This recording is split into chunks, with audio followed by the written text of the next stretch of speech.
Circle of Fifths is an amazing tool for musicians, and knowing how to use it can make you feel comfortable when switching between different scales. Good news is that instead of memorizing everything, many of those information you can simply visualize. Here you can find a video about relative keys, which is switching between major and minor scales. Today I want to talk about going right on the Circle of Fifths.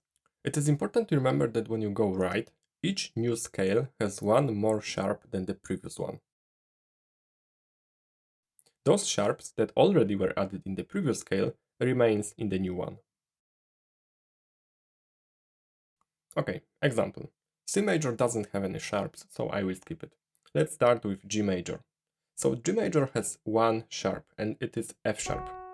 Then we have D major scale, and it has two sharps. One F sharp from the previous scale, and the new one is C sharp. Okay? Then we have A major, which has three.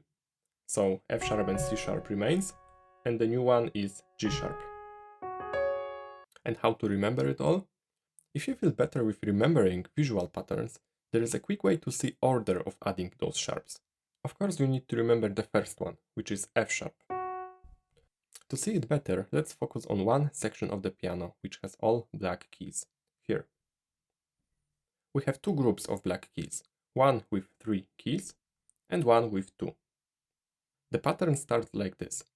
You press first black key from the first group, then first black key from the second group, then second black key from first group, and second black key from second group, and third black key from first group, and there is no third black key here.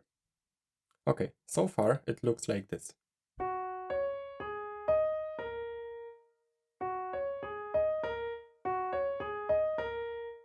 If you play it a few times, I'm sure you will remember it very easily. The last sharps that are visible on this circle are not that easy because they are white keys, and it may seem quite weird to have E sharp or B sharp. But to remember it easily, think about it this way.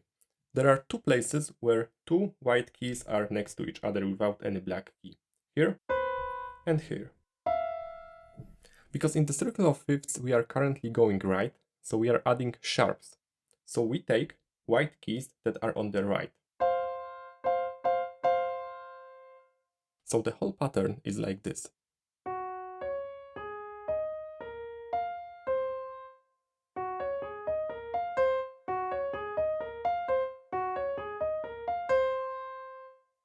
For me, it's always better to remember some visualization than a bunch of different letters. This is the pattern that I will probably remember forever, and I think it will be the same for you. Let's try it in practice. C major doesn't have any sharps, so let's go to G major.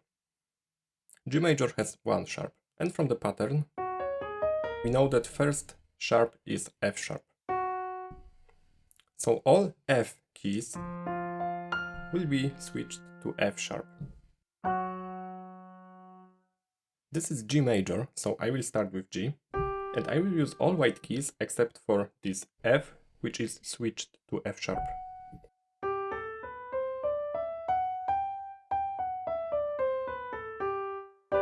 Then we have G major. Next one is D major. So from the pattern, we know that it starts like this. So we have two sharps here, F sharp and C sharp. And like previously, so D major, I'm starting from D, and all F keys are switched to F sharp, like previously, but now also C is switched to C sharp.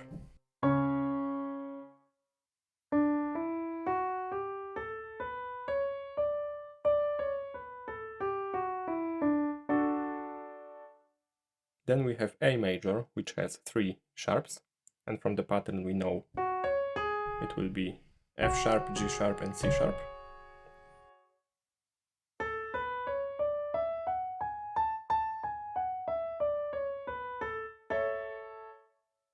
Then E major. Okay, 4 sharps are here.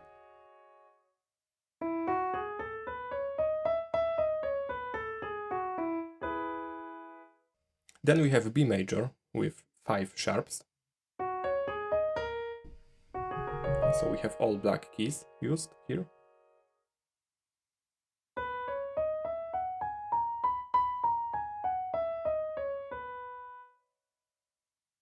Then we have F sharp major with 6 sharps.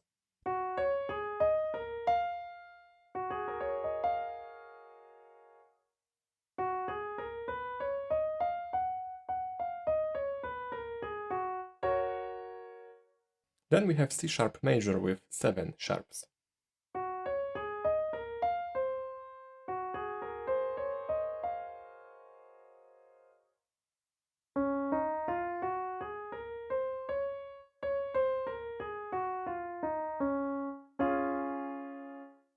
Okay, so just remember the pattern and you will always remember how to add sharps. Thank you and see you next time.